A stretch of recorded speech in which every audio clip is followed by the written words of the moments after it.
শিয়াদের সাথে করেছেন, আহলে হাদিসদের সাথে করেছেন।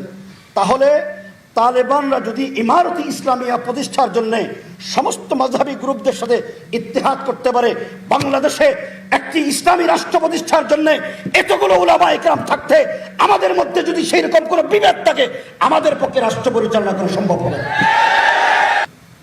1977 সালে খতিব আজমের নেতৃত্বে আইডিএল গঠিত হয়েছে, জামাত ইসলামী, খেলাফতুর রব্বানী, অন্যান্য ইসলামী দল মিলে। খতিব আজম সাহেব রহমতুল্লাহ যখন পটিয়া মাদ্রাসায় গেলেন, সুলতান জোগ সাহেব হুজুর এখানে বেঁচে আছে, মুফতি শমসুদ্দিন জিয়া সাহেব আছে, ওনারা জিজ্ঞেস করলেন, হুজুর আপনি এটা কি করলেন? জামাত ইসলামীর সাথে আমাদের আকীদার পার্থক্য, বেরলভীদের সাথে আমাদের আকীদার পার্থক্য, ওদের সাথে আমরা কেমনে মিলবো? আপনি জোগাড় কিছু কি ইসলাম করলেন? হযরত খতিব আজম সাহেব রহমতুল্লাহ আলাইহি কি বললেন, তোমাদেরকে এখানে জবাব দেওয়ার দরকার নাই, সবাই মসজিদে আসো। ছাত্র শিক্ষক সবাই পটিয়া মাদ্রাসায় গেলেন, মসজিদে গেলেন। উনি পটিয়ার শেখুল হাদিস নিজাম ইসলাম পার্টির সভাপতি, তিনি কয়েকটা কথা বলছেন। সবাই তোমরা বলো, বেরলভীরা, আহলে হাদিসরা এবং জামাত ইসলামী মওদুদির দল, তাদের সাথে আমাদের সুদ যে হারাম, এ নিয়ে কোনো ইখতিলাফ আছে? ইসলামী রাষ্ট্র ব্যবস্থা প্রতিষ্ঠা করা ফরজ, এ নিয়ে কোনো ইখতিলাফ আছে? ইসলামী অর্থনীতি, সুদবিহীন অর্থনীতি কায়েম করা যে আমাদের উপর ফরজ, এটা নিয়ে ইখতিলাফ আছে? পররাষ্ট্র নীতি নিয়ে ইখতিলাফ আছে? বিচার ব্যবস্থা নিয়ে কোনো ইখতিলাফ আছে? ইখতিলাফ কি? ফরই।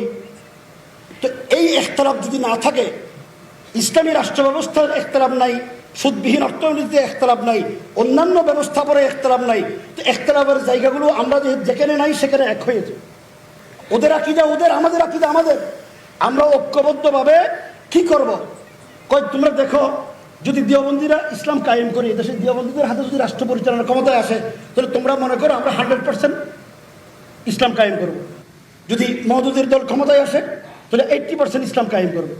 আহলে হাদিস আসলে 60% করবে, বেরলভীরা করলে 50% করবে। যদি কেউ না করি, কেউ না আসে, তাহলে 50% আসবে না, 60% আসবে না, 80% আসবে না, 100% আসবে না। কোনটা লাভ?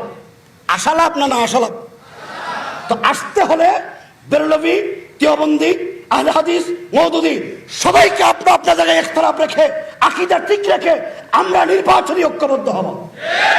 যদি নির্বাচনী ঐক্যবদ্ধ হয়ে একটা ব্যালট বক্স হয়, আগামী দিনে আল্লাহর কসম করে বলি, আগামী দিনে ইসলামের সম্ভাবনা রাষ্ট্র ক্ষমতায় মুসলমানরা যাবে, আলেমরাই যাবে ইনশাআল্লাহ।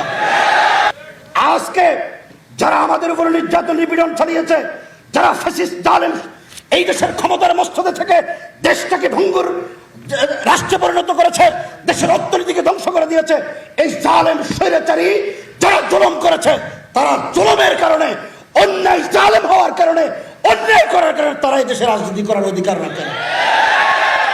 তাহলে রাজনীতি কারা করবেন? মজলুমরাই করবেন। সুতরাং মজলুমদেরকে এক কাতারে আসতে হবে। আমি আপনাদের কাছ থেকে জিজ্ঞেস করতে চাই, সময় কম, সমস্ত মজলুমিন আজকে বাংলাদেশের মানুষ, আওয়ামী লীগ এবং আওয়ামী লীগের দোসররা ছাড়া সবাই মজলুম। সমস্ত মজলুম যদি এক জায়গায় আসে, আল্লাহর কসম করে বলি, বাংলাদেশে ইসলামী বিপ্লবের পতাকা উত্তোলন করতে সময় লাগবে না। এই জন্য আমাদেরকে ত্যাগ স্বীকার করতে হবে। ফেসবুকে একে অপরের বিরুদ্ধে লেখালেখি বন্ধ করতে হবে। ফেসবুক একটা হলো শয়তানের আখড়া। লেখা নাই পড়া নাই, আমাদের ছোট ছোট ভাইয়েরা বড়দের বিরুদ্ধে কথা বলে। এই নীতি বন্ধ করতে হবে। সমস্ত আলেমদের খেদমতে আরজ করব, ছোটখাটো ইখতিলাফ বাদ দিয়ে আমরা ঐক্যবদ্ধ হই, আল্লাহ আমাদের বিজয় দান করবেন। একটা কথা বলে শেষ করছি, মানুষের কল্যাণ খেলাফত ছাড়া হবে না, ইনসাফ পূর্ণ শাসন খেলাফত ছাড়া হবে না, দুর্নীতিমুক্ত রাষ্ট্র খেলাফত ছাড়া হবে না, ন্যায় বিচার খেলাফত ছাড়া হবে না।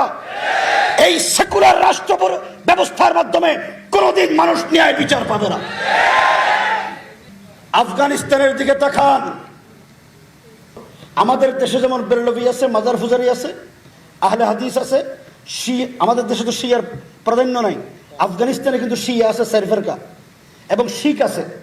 হামিদ মির লিখেছেন, তালেবানদের সবচেয়ে বড় সফলতা হলো তারা সিয়াসি ইত্তেহাদ করেছেন, আরেকটা হলো মজহাবি ইত্তেহাদ করেছেন। যার যার মজহাব আকীদা তার সাথে রাষ্ট্র পরিচালনার ক্ষেত্রে কোনো মজহাবের পার্থক্য থাকবে না।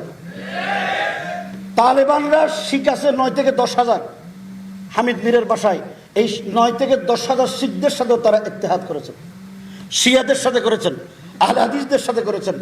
তাহলে তালেবানরা যদি ইমারতি ইসলামিয়া প্রতিষ্ঠার জন্য সমস্ত মাযহাবী গ্রুপদের সাথে ইত্তেহাদ করতে পারে, বাংলাদেশে একটি ইসলামী রাষ্ট্র প্রতিষ্ঠার জন্য এতগুলো উলামায়ে কেরাম থাকতে আমাদের মধ্যে যদি সেই রকম কোনো বিভেদ থাকে, আমাদের পক্ষে রাষ্ট্র পরিচালনা করা সম্ভব হবে। যদি আমরা ঐক্যবদ্ধ হতে না পারি, রাজনৈতিক ঐক্য এবং মাযহাবী ঐক্য যদি সৃষ্টি করতে না পারি, এই দেশের উলামায়ে কেরাম দিনের পর দিন জুলুমের শিকার হবেন, নির্যাতনের শিকার হবেন, হয়রানির শিকার হবেন, আমাদের বাইরে রক্ত দিবে এবং বামপন্থী সেকুলার পন্থীরা এসে আমাদের উপরে মাতবরি করবে। এই সুযোগ আর দেওয়া যাবে না। এইখানে নওজোয়ান ভাইয়েরা আছেন, ওলামায়ে কেরাম, রিজাউল করিম আবরার ভাই আছেন, মুফতি ফখরুল ইসলাম ভাই, আপনাদের খেদমতে আরজ করব, মুরব্বিয়ানে কেরাম ডিসিশন নিতে সময় লাগে, বাস্তবতা হলো তাই। মুরব্বীদের সরে সদর হইতে সময় লাগে। আমরা মুরব্বীদেরকে মাথার উপর রাখি, সম্মান করব, সম্মানের জায়গায় রেখে আগামী দিনে বাংলাদেশকে সাজাবার জন্য, নতুন রাষ্ট্র করার জন্য আমাদেরকে ভূমিকা রাখতে হবে।